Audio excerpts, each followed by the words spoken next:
जैसे कि मैंने पिछले वीडियो में आपको बताया था कि डेटा में टेबल कैसे इंसर्ट किया जाए, तो जो टेबुलर डेटा था अब उसमें मैंने इंसर्ट कर लिया है टेबल।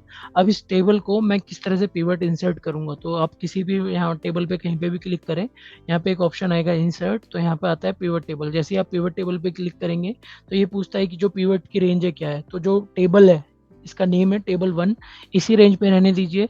और ये पूछ रहा है न्यू शीट या फिर एग्जिस्टिंग वर्कशीट, तो आप न्यू पे करके ओके कर दीजिए, तो एक नया टैब ओपन हो जाएगा वर्कशीट, और उस पे ये टेबल इंसर्ट हो जाएगी।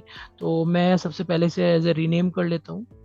तो मुझे इसे यूज़ करना है हेडलाइन के लिए, तो हेडलाइंस के लिए मैं हेडलाइन नाम डाल देता हूँ, और इस पिवट के ऊपर भी मैं एज ए हेडलाइन करके डाल देता हूँ, कि ताकि मुझे पता लग जाए कि मैं क्या हाईलाइट करना चाहता हूँ इस पिवट के अंदर।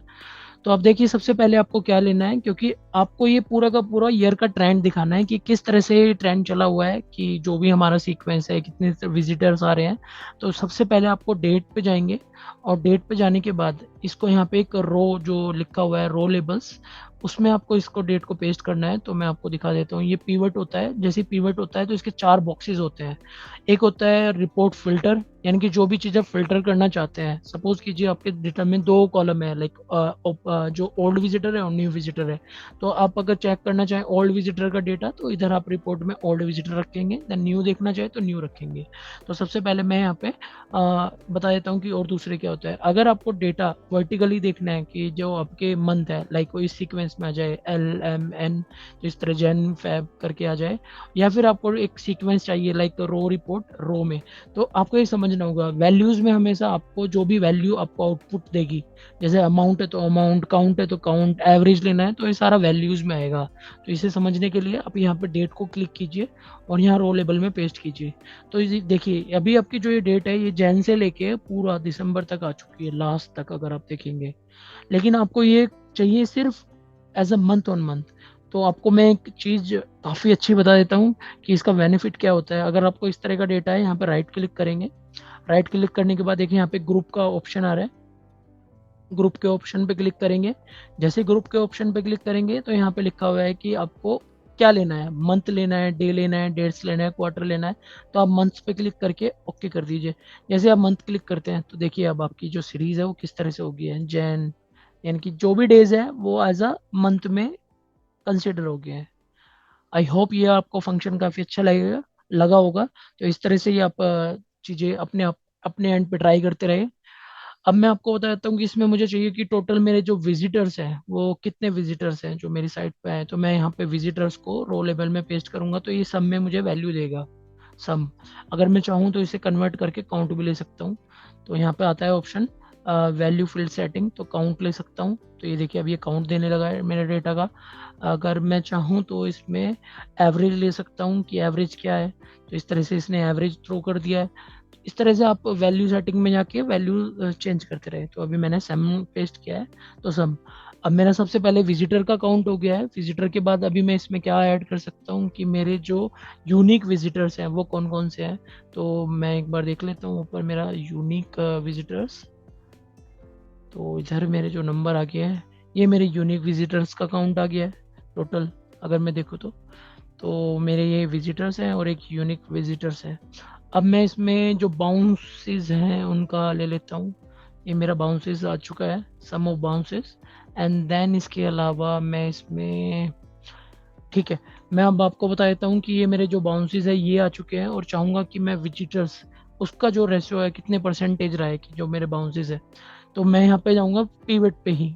यहाँ पे क्लिक करने के बाद अगर आप यहाँ पे जाएंगे डिज़ाइन लिखा होगा एक, तो अगर आप पीवट के कुछ डिज़ाइनिज में चेंजेस करना चाहें तो यहाँ पे आप चेंजेस कर सकते हैं, जो भी आप जिस तरह का डिज़ाइन में चेंजेस करना चाहें।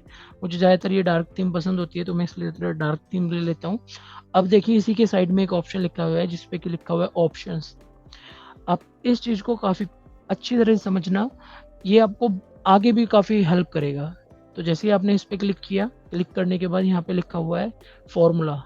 अगर आपको कोई भी एक्स्ट्रा एज अ फॉर्मूला अपनी पिवट टेबल में इंसर्ट करना है जो कि आप उन नंबर के थ्रू नहीं आउटपुट अभी जनरेट कर पा रहे हैं, तो यहाँ पे फॉर्मूला में जाने के बाद कैलकुलेटेड फील्ड पे क्लिक करेंगे। जैसे ही कैलकुलेटेड फील्ड पे क्लिक करेंगे, तरह की एक टेबल क्रिएट ओपन होके आ जाएगी, तो जिसमें लिखा होगा इंसर्ट कैलकुलेशन फील्ड। तो मैं चाहता हूँ कि जो ये मेरा बाउंस रेट है, तो ये कितना परसेंटेज बन रहा है एज अकॉर्डिंग टू विजिटर्स। तो मैं यहाँ पे इसे डाल देता हूँ,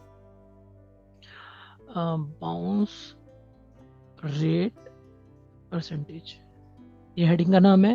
अब फॉर्मूले फील्ड में जाएंगे इस जीरो को हटाने के बाद। तो मुझे यहाँ पे क्या करना है, मुझे सबसे पहले बाउंस पे जाना है। बाउंस पे क्लिक किया, इंसर्ट पे क्लिक कर दिया। इंसर्ट पे क्लिक करने के डिवाइड का सिंबल ऐड किया। डिवाइड का सिंबल ऐड करने के बाद अब मैं जाता हूँ यहाँ पे विजिटर्स पे। विजिटर्स पे गया, इसे भी इंसर्ट किया। तो इस तरह से फॉर्मूला हो गया। जैसे मैं ओके करता हूँ या ऐड करता हूँ, तो अब देखिए ये एक परसेंटेज क्रिएट हो गई है मेरे पास, देख पा रहे हैं आप। अभी इसका फॉर्मेट अलग है, तो आप इसके फॉर्मेट के लिए, जैसे कि मैंने पिछली वीडियो में बताया, सेलेक्ट कीजिए कंट्रोल के साथ। जैसे ही आप वन प्रेस करते हैं, तो अभी एक छोटी सी पॉपअप विंडो ओपन हो जाएगी। पॉपअप विंडो पे जाने के बाद यहाँ पे परसेंटेज पे क्लिक करेंगे, तो इस तरह का ये आपको सैंपल मिल जाएगा। आपको डेसिमल रखने हैं नहीं रखने हैं, आप इसे अपने अकॉर्डिंग एडजस्ट कर सकते हैं। तो अगर मुझे डेसिमल रखने हैं तो मैंने डेसिमल पे क्लिक किया, ओके पे क्लिक किया। तो अगर आप देख पा रहे होंगे, अभी ये मेरी परसेंटेज में कन्वर्ट हो चुका है, क्या मेरा बाउंस रेट है अकॉर्डिंग टू माई विजिटर्स। ठीक है, तो आई होप कि यहाँ तक आपको अभी ये पीवर्ड समझ में आया होगा। अब मैं आपको मेन एज अ डैशबोर्ड की तरफ लेके चलता हूँ, जो मुझे क्रिएट करना है। तो मैं स्क्रैच से आपको सिखा रहा हूँ, तो इसलिए आप भी वही चीज़ प्रैक्टिस करें। तो अभी मैंने फर्स्ट पिवट टेबल तक कवर कर लिया है। अगली जो वीडियो होगी उसमें मैं आपको डैशबोर्ड का एज अ फॉर्मेट क्रिएट करके दिखाऊंगा कि किस तरह से डैशबोर्ड का फॉर्मेट क्रिएट करना है। तो डेटाबेस सौरभ में बने रहें, और साथ में मेरी वीडियो को लाइक करें, शेयर करें, चैनल को सब्सक्राइब करें। जितना ज़्यादा होगा उतना ज़्यादा आप आगे नए नेक्स्ट टॉपिक को मैं कवर कर पाऊंगा।